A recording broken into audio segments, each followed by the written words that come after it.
What did Terry Silver do to our lovely Kumiko? When it comes to the world of Cobra Kai and our former favourite, the Karate Kid series, we know that there is one final boss.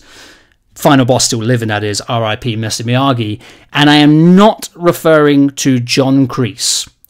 Yes, ladies and gentlemen, I'm referring to that silver-haired, ponytailed, potential billionaire, we don't really know, psychopath named Terry Silver. Now, what do we know about Terry Silver up until this point, and why am I begging the question to you, what has Terry Silver done to lovely Kumiko? Let's dive in, because there's some meat here, and I promise you, this has been keeping me up at night. This is not just a random thought I'm chucking out on YouTube. In fact, as a non-YouTuber, if you look at my channel, this being my first piece of content, I have cracked out the tech to prepare you, anyone watching this, for what I believe is coming in the next few episodes of Season 6, the final season. So here it goes. Now, first question. Is it possible that Terry Silver killed Kumiko? Hear me out, because there's some meat here.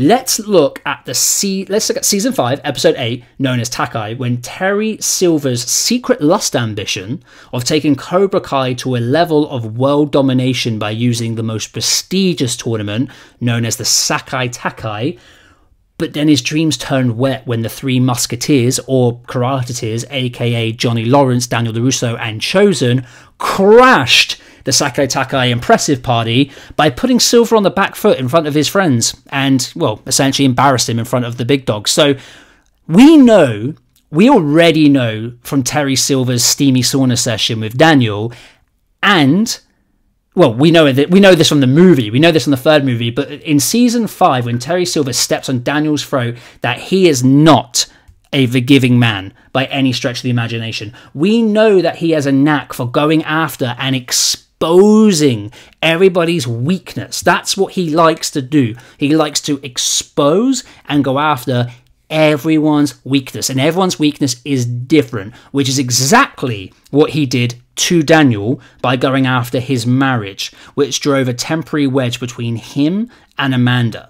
He did the same thing to Johnny straight after the interruption of the Sakai Takai when he went to the hospital to send a very chilling but very strong message to him and his pregnant wife friend. We don't really know what they're going to be, so let's just, wife friend it is. And he didn't hold back by burning Mike Barnes' furniture store down for literally nothing. The man literally gave someone's name on a piece of paper, lost his entire business and potential passion and vision in life, because he became pretty crazy after that. So, what about Chozen, the man himself? Nothing. Nothing yet.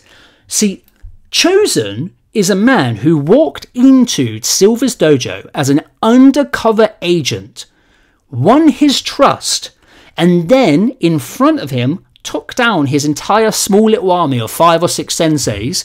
He went into his house, drank his very expensive scotch, and lied to his face. And Silver found out from when he just said the wrong cheers. I believe it was Kahi instead of Kampai. That was it.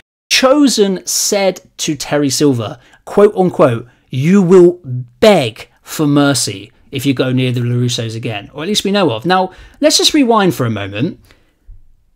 In Season 5, Episode 9, before the all-out war, the crazy all-out war, when Chozen, Danny, and Johnny were all out getting drunk, Chozen left a pretty emotional but vague, yet still heartfelt voice note to lovely Kumiko back in Japan.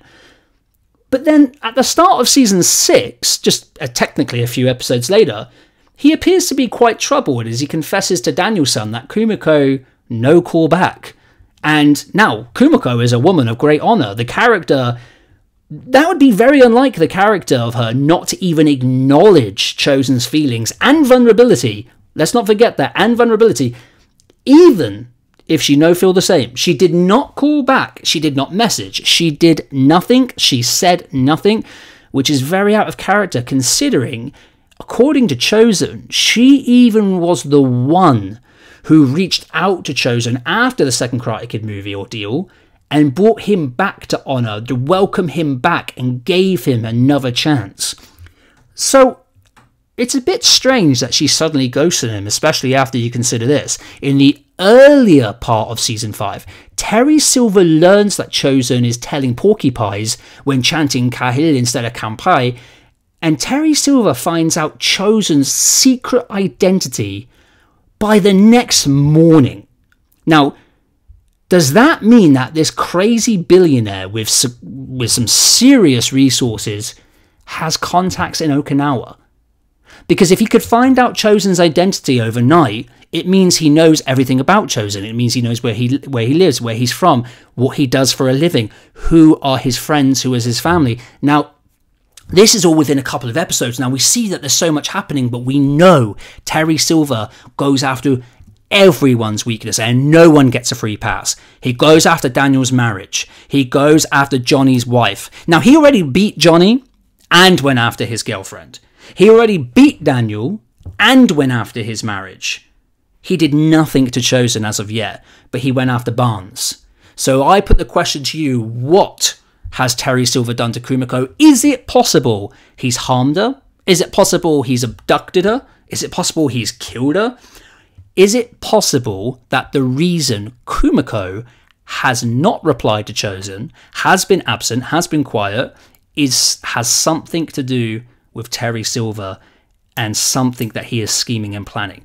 Here's my theory. I'm just going to share my theory with you. I believe at the end of Season 6, it's going to be all-out war. I believe it's going to Japan. I believe that Chozen, who has come to the US to fight for Daniel's son, to take on Cobra Kai, is then going back to Okinawa, to the original form of Miyagi-Do, and Daniel's son and then the karate team are going to get his back in Japan on an all-out war, potentially against the Korean side, because it's heating up. And I believe that Terry Silver is responsible for Chozen's temporary heartache. Let me know your thoughts by commenting below if you've given this some thought, but just remember, you heard this here first. I don't usually do videos. I'm thinking about doing videos moving forward. I love Cobra Kai. If I do them, I'll be reviewing TV shows, movies, all of that jazz. Let me know below. Subscribe if you like it. If you subscribe, I'll know you want to be there. Thank you very much. Speak soon.